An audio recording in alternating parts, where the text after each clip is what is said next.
이번 사연은 팩트를 말하는 쓰니님에게 신우가 달려들었다가 팔이 부러졌다고 신고를 했는데 무고죄로 고소를 했다는 사연인데요.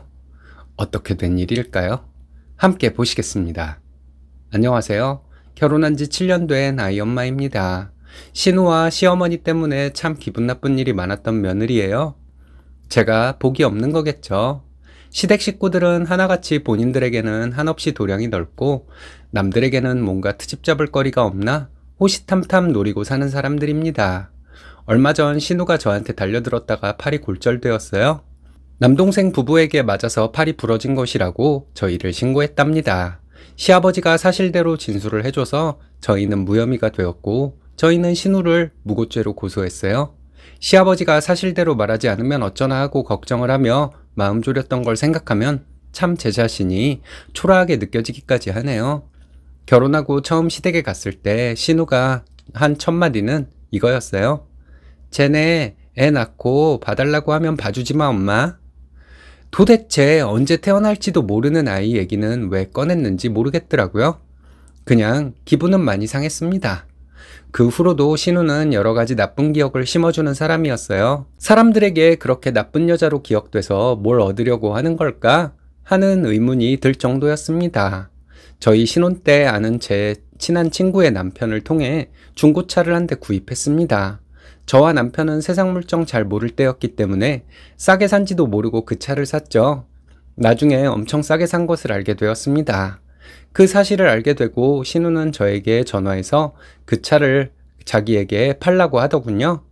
100만 원을 얹어주겠다고 하는데 저희는 신우에게 그 돈을 받는다 해도 그만한 차를 사기에는 턱없이 부족하다는 걸 알고 있었습니다. 우리를 정말로 바보로 생각하나 하는 생각이 들어 기분이 몹시도 상했었죠. 저는 당연히 거절을 했고 저는 천하의 치사한 며느리가 되었습니다. 신우의 호의를 무시하고 100만 원을 얹어주는 것으로 남동생과 옳게 살림에 보탬이 되려는 누나의 마음에 상처를 준 나쁜 며느리가 되었죠.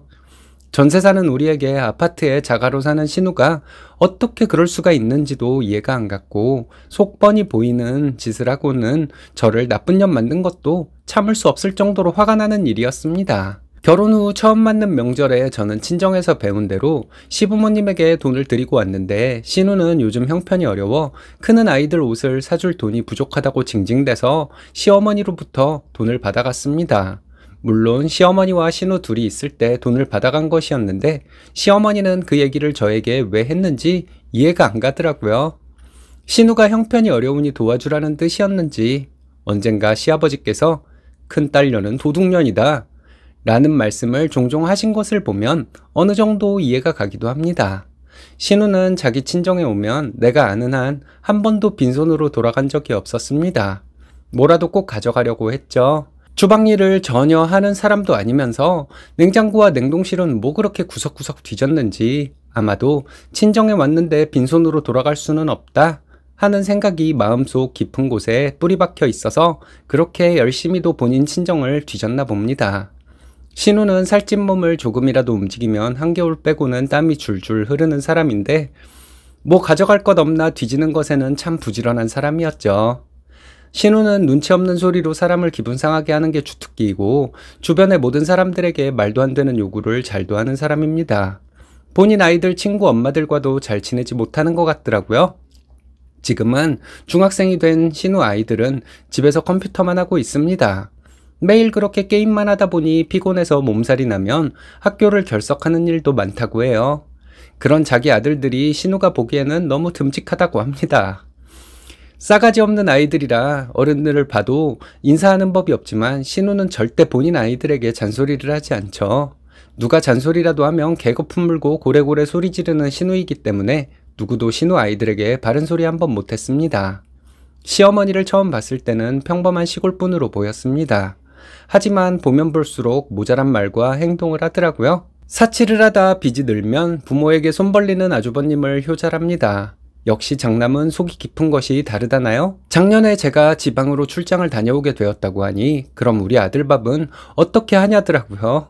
우리는 둘 다 돈을 벌기 때문에 나 혼자 집안일 다 하지 않는다고 말했더니 시어머니 하마터면 뒷목 잡고 쓰러질 뻔했어요. 옆에 있던 신우는 남편 밥도 안 차려줬냐고 하면서 자기 엄마 편을 들어 저를 잡으려고 하더군요. 집에서 살림만 하는 형님도 고모부 아침도 안 차려주는 걸 자랑삼아 말했으면서 그런 말할 자격이 있냐고 따졌습니다. 시어머니는 울먹거리는 와중에도 네 얘기를 하고 있는데 왜 남의 얘기를 들먹이냐며 아주 둘이 명콤비 같은 행동을 하더군요. 그날은 저도 안 되겠다 싶어 신우와 시어머니에게 막말을 퍼부었습니다. 그 사람들이 개거품 물고 쓰러질 정도였는데 실상 제가 한 말들을 곰곰이 생각해보니 막말도 아니었어요. 있는 사실 그대로를 말한 것이었죠. 다만 본인들이 한 막되먹은 행동을 입에 담으면 워낙 불같이 화를 내는 사람들이라 누구도 그런 사실들을 말하지 못할 뿐이었습니다. 근데 그날 제가 팩트로 시어머니와 신우를 두들겨 팬 것이 되었습니다. 시어머니 울고불고하고 신우는 저를 천하의 못된 며느리라고 말하며 쌍욕도 하더라고요. 남편이 소리소리 지르면서 신우의 말을 막아버리고 저를 데리고 집으로 와주었습니다. 처음에는 시어머니와 신우가 하는 행동이 이상하다고 남편에게 말하면 기분 나쁜 티만 내던 남편이었습니다. 언젠가부터 자기가 더 짜증을 내더군요. 인정하고 싶지 않았지만 자기 엄마와 누나가 이상한 사람들이란 걸 인정하기 시작했습니다. 그리고 자기 형은 사람으로 취급하지도 않더라고요. 얼마 전에 사건이 터져버렸어요. 작년에 시어머니가 팔이 골절되어 수술을 받은 적이 있었습니다. 시어머니가 수술을 받고 나서 신우에게 전화가 왔더라고요. 자기는 집 공사를 하느라고 친정에 갈 수 없으니 저보고 자기 부모님 찾아가서 밥을 차려드리라는 것이었습니다. 회사를 다니는 내가? 자기가 뭔 소리를 떠들어대고 있는지도 모르는 사람이기 때문에 대꾸할 가치도 없다는 생각이 들었어요. 그래서 말도 안 되는 소리 하지 말고 형님은 집에서 놀고 있는 사람이니 부모님 찾아가서 집안일 해드리고 식사도 챙겨드리라고 했습니다. 결국 신우는 형님에게 전화로 난리쳐서 형님이 한동안 시댁을 왔다 갔다 하며 시부모님을 챙겨드렸어요. 가장 못된 인간이 못된 인간을 부려먹는 꼴이 참 웃겼습니다. 그리고 얼마 전에 신우에게 전화가 왔어요. 시어머니 작년에 골절되었던 팔에 후유증이 생겨서 아파한다고 하더군요. 너는 뭐하는 여자길래 시어머니가 저렇게 되도록 아무런 신경도 쓰지 않았냐고 소리를 지르며 욕을 했습니다. 욕하지 말라고 했죠. 그리고 내가 시댁과 멀리 살면서 회사도 다니는데 아주버님과 형님이 신경을 좀 쓰면 안 되는 거냐고 했습니다. 신우는 너는 인간이 글러먹어서 대화가 안 통한다고 하더니 전화를 끊어버리더군요. 정말 이가 갈렸습니다. 내가 돼지 같은 신우년 가만두나 봐라. 이런 생각이 들고 손이 부들부들 떨렸습니다. 남편과 이런저런 얘기를 하다가 당신 가족들 때문에 스트레스를 받는다고 했더니 자기도 큰 스트레스를 받는데 너는 오죽하겠냐며 위로를 해주더라고요. 그래서 좀 마음이 편해졌습니다.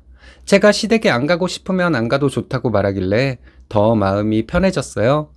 근데 참 마음에 걸리더라고요. 저희 남편은 저희 부모님에게 끔찍하게 잘합니다.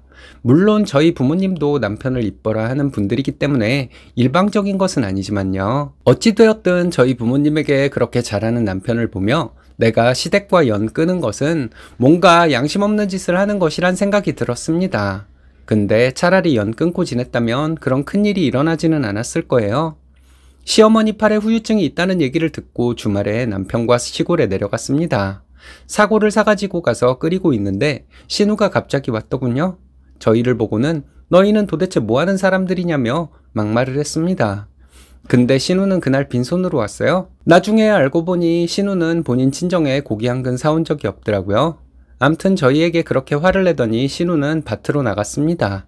시부모님이 할 일을 해놓으려나? 저 미친 인간이 웬일이래? 이런 생각을 하고 있는데 시아버지께서 말씀하시는 것을 듣고 이성을 잃고 말았습니다. 지도 한 번을 안 사왔으면서 이러시더라고요. 형님이 한 번도 안 사왔어요? 하고 물으니 시아버지는 제가 뭐 가져갈 거 있을 때나 여기 오지 아니면 오냐? 이러시더라고요. 역시나 신우는 밭에 갔다가 금세 돌아왔습니다. 큰 봉지 2개를 들고 들어오더니 시부모님께 간다고 말하고는 차로 가는 거예요. 어디 가냐고 물었더니 집에 간다길래 그 봉지는 뭐냐고 했더니 밭에서 야채를 따왔다고 본인 시댁에 갖다 줄 것이라고 하는 것이었습니다. 아주 효분했네요. 저는 큰 소리로 이렇게 말했어요. 차에 타려던 신우가 뒤돌아서 오더니 지금 뭐라고 했냐고 소리를 지르더라고요. 남편이 니네 시부모가 너 자랄 때 학비대 줬냐? 너 키워줬냐? 왜 우리 아버지가 심어놓은 거 뜯어다 니네 시댁 갖다 주는데? 그리고 왜 멀리 사는 우리한테 부모님 챙기라고 지랄인데, 너랑 형은 놀고 먹으면서 부모님 돈 뜯어다 살고 있으니까 니네들이 부모님 챙겨. 이렇게 말했습니다. 신우는 얼굴이 시뻘개져서 또 소리소리 지르더라고요. 조금만 불리해도 먼저 소리부터 지르는 신우인데 그렇게 심한 말을 들었으니 난리도 그런 난리가 없었습니다. 그러더니 갑자기 저에게 달려들더라고요. 저는 옆으로 살짝 피했는데 신우는 넘어지더니 큰 소리로 울기 시작했습니다. 시아버지가 나오셔서 호통을 쳐서 신우 부부를 보냈어요. 그런 일이 있었는데 얼마 후에 경찰서에서 연락이 왔습니다. 신우가 그때 넘어지면서 팔이 부러졌대요. 약간 어긋난 정도라고 합니다. 팔꿈치인대도 파열됐대요. 신우는 진단서를 가지고 경찰서에 가서 저와 남편을 신고했답니다. 저희한테 맞아서 그렇게 된 것이라고 했대요. 너무 떨리고 어이가 없어서 혼자 그런 것이라고 말했는데 일단 신고가 되었으니 경찰서에 와서 진술을 해야 한다고 하더군요. 남편과 함께 가서 사실대로 진술하고 왔어요. 경찰이 옆에 누구 없었냐고 묻길래 시아버지가 계셨고 똑똑히 보셨다고 했습니다. 아버님이 사실대로 진술을 하셔서 신우가 저희를 무고한 것이 되었고 저희는 신우를 무고로 고소하겠다고 했어요. 신우는 시부모님에게 찾아가서 소리를 질러가며 자기 편 안 들어줬다고 난리를 쳤다네요. 그날 아주버님도 시댁에 와 있었다고 합니다. 신우가 말도 안 되는 소리를 하면서 아버님을 몰아세워서 아주버님이 신우 뺨을 10대도 넘게 때렸대요. 몇 대를 맞고도 입을 다물지 않더니 계속 맞으니까 입을 다물고 소리 지르며 울다가 더 맞고 울음도 그쳤다고 합니다. 아주버님이 장남이라고 오냐오냐 키운 사람이라 자기가 왕인 줄 아는 사람인데 자기 앞에서 그렇게 소란 피우는 여동생을 가만두었겠어요? 다음 주 주말에 시어머니 생신이라 시댁에 갈 예정입니다. 아주버님과 신우가 둘 다 시댁으로 올지는 모르겠지만 이 얘기를 한번 하려고요. 미친 인간이 더 미친 인간 때려서 가르쳤네요. 남편에게 말했더니 남편이 배꼽 잡고 웃더라고요. 제가 그 말 안 하면 자기가 할 거라면서요. 이젠 할 말하고 살 생각입니다. 분란 일으키는 사람으로 몰리면 시댁 안 가면 되고요. 단순하게 생각하니 마음이 편해지네요. 맞습니다. 못된 사람들은 예의를 지키는 사람을 무시하고 이용해 먹으려고 하잖아요. 남편도 뒤늦게나마 정신을 차렸다니 다행이네요.